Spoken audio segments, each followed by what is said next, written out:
ലോകമെങ്ങും ലക്ഷക്കണക്കിന് ആളുകളുടെ ജീവനെടുത്ത കോവിഡ്-19 എവിടെ നിന്ന് വന്നു? 2019 മുതൽ ശാസ്ത്രം ഈ ചോദ്യത്തിനു പിന്നാലെയാണ്.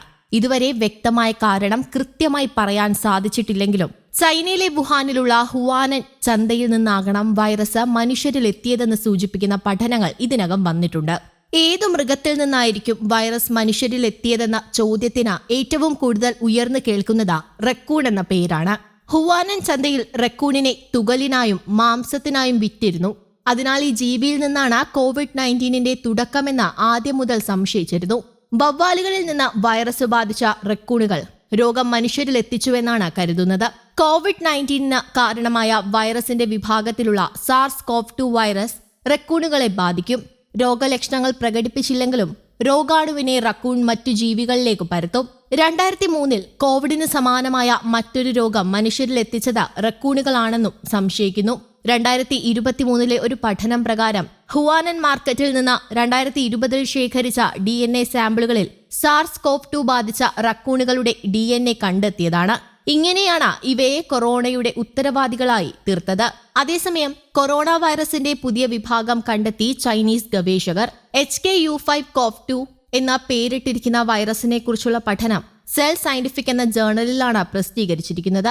പ്രശസ്ത ചൈനീസ് വൈറോളജിസ്റ്റ് ഷീ സെൻഗ്ലിയുടെ നേതൃത്വത്തിലാണ് പഠനം നടത്തിയത്. കൊറോണ വൈറസുകളെ കുറിച്ചുള്ള ഗവേഷണങ്ങളുടെ പേരിൽ ബാഡ് വുമൺ എന്ന പേരിൽ അറിയപ്പെടുന്നയാൾ കൂടിയാണ് ഷീ സെൻഗ്ലി.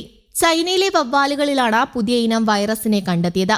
മനുഷ്യരിൽ പുതിയ വൈറസിൽ നിന്നുള്ള അണുബാധയ്ക്ക് സാധ്യതയുണ്ടെങ്കിലും മൃഗങ്ങളിൽ നിന്നും മനുഷ്യരിലേക്ക് പടരുന്നതിലെ സാധ്യതയെക്കുറിച്ച് കൂടുതൽ ഗവേഷണങ്ങൾ നടക്കുന്നുണ്ടെന്നും ഗവേഷകർ പറഞ്ഞു. നിലവിൽ 100ഓളം കൊറോണ വൈറസുകൾ ഉണ്ടെങ്കിലും മനുഷ്യരെ ബാധിക്കാനിടയുള്ളവ വളരെ കുറവാണ്. ഹോങ്കോങ്ങിൽ ജാപ്പനീസ് ഹൗസ് ബാറ്റുകളിൽ ആദ്യം സ്ഥിരീകരിച്ച കൊറോണ വൈറസിൽ നിന്ന് ഉരുത്തിരിഞ്ഞാണ് HKU5CoV-2 ഉണ്ടായത്. വുഹാൻ ഇൻസ്റ്റിറ്റ്യൂട്ട് ഓഫ് വൈറോളജിയിലെയും വുഹാൻ സർവകലാശാലയിലെയും ഗവേഷകർക്കൊപ്പമാണ് ഷീ സെൻഗ്ലി പുതിയ വൈറസിന്മേൽ ഗവേഷണം നടത്തിയത്. കോവിഡ്-19 കാരണമാകുന്ന SARS-CoV-2 വൈറസുകളെ പോലെ HKU5CoV-2 വൈറസ് എളുപ്പത്തിൽ മനുഷ്യകോശങ്ങളിൽ പ്രവേശിക്കില്ലെന്നത് ആശ്വാസകരമാണെന്നും ഗവേഷകർ പറയുന്നു. അതേസമയം പുതിയ വൈറസ് മറ്റൊരു മഹാമാരിക്ക് കാരണമാകുമോ എന്ന ആശങ്കപ്പെടേണ്ടതില്ലെന്ന് മിനസോട്ട സർവകലാശാലയിലെ സാംക്രമികരോഗ വിദഗ്ധനായ ഡോക്ടർ മിഷേൽ ഓസ്റ്റർഹോം പറഞ്ഞു. 2019 അപേക്ഷിച്ച് ജനങ്ങൾ ഇത്തരം വൈറസുകളിൽ നിന്ന് പ്രതിരോധശേഷി ആർജിച്ചിട്ടുണ്ടെന്നും അത് മഹാമാരി സാധ്യത കുറയ്ക്കുമെന്നും അദ്ദേഹം പറഞ്ഞു. 2019 ഡിസംബറിൽ ചൈനയിലാണ് ആദ്യമായി കൊറോണ വൈറസ് സ്ഥിരീകരിക്കുന്നത്. ചുരുങ്ങിയ കാലം കൊണ്ട് ലോകത്തെ പല ഭാഗങ്ങളിലും രോഗവ്യാപനം ഉണ്ടാവുകയും ലോകാരോഗ്യ സംഘടന ആരോഗ്യ അടിയന്തരാവസ്ഥ പ്രഖ്യാപിക്കുകയും ചെയ്തു.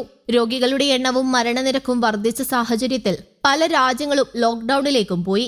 2025 ഫെബ്രുവരി വരെയുള്ള കണക്കുകൾ പ്രകാരം കൊറോണ വൈറസ് മൂലം 7,87,718 മരണങ്ങളാണ് സ്ഥിരീകരിച്ചത്.